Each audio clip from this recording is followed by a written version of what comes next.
kitab Amos, pasal 7, ayat 10-17. 10. Lalu Amazia, imam di Betel, mengirim seorang utusan kepada Yerobeam, raja Israel, mengatakan, Amos bersekongkol melawan engkau di tengah kaum Israel. Negeri ini tidak akan sanggup menanggung semua perkataannya. Sebab demikianlah Amos berkata, Yerobeam akan mati oleh pedang, dan Israel pasti akan dibawa keluar dari tanahnya sebagai tawanan. Lalu Amazia berkata kepada Amos, Hai pembisik, pergilah larilah ke tanah Yehuda, makanlah roti di sana, dan bernubuatlah di sana. Tetapi jangan lagi bernubuat di Betel, sebab itu adalah tempat kudus raja, dan itu adalah rumah kerajaan. Maka Amos menjawab Amazia, Aku bukan nabi, dan bukan anak seorang nabi, tetapi aku adalah seorang gembala, dan pemungut buah arah.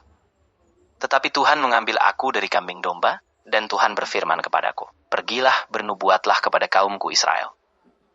Maka sekarang, dengarkan firman Tuhan. Engkau berkata, jangan bernubuat melawan Israel, jangan ucapkan nubuat melawan kaum keturunan Ishak. Sebab itu, demikianlah firman Tuhan. Istrimu akan menjadi pelacur di kota, anak-anakmu akan tewas oleh pedang, tanahmu akan dibagi-bagikan dengan tali, dan engkau sendiri akan mati di tanah yang najis, dan Israel akan pasti dibawa keluar sebagai tawanan jauh dari tanahnya. Sekarang kita beralih ke bacaan Injil, yaitu Matius pasal 9 ayat 1-8. Yesus naik ke perahu, lalu menyeberang dan sampai ke kotanya. 2. Dan lihatlah, orang-orang membawa kepadanya seorang yang lumpuh terbaring di tempat tidur. Ketika Yesus melihat iman mereka, ia berkata kepada si lumpuh, Percayalah, hai anak, dosamu sudah diampuni. 3. Maka beberapa ahli Taurat berfikir di dalam hati mereka, ia menghujat Allah. Tetapi Yesus mengetahui pikiran mereka, lalu ia berkata, Mengapa kamu memikirkan hal yang jahat di dalam hatimu? Mana yang lebih mudah, berkata dosamu diampuni, atau berkata bangunlah dan berjalan?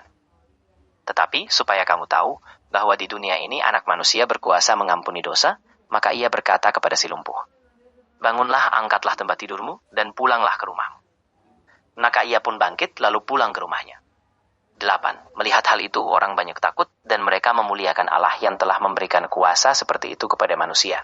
Saudari yang terkasih, hari ini kita merenungkan dua bacaan yang sangat kuat, yang berbicara tentang panggilan, keberanian, dan kuasa pengampunan yang Yesus berikan. Dalam bacaan dari kitab Amos, kita melihat seorang imam bernama Amazia yang menentang Amos, seorang gembala yang dipanggil Tuhan untuk berbicara kebenaran.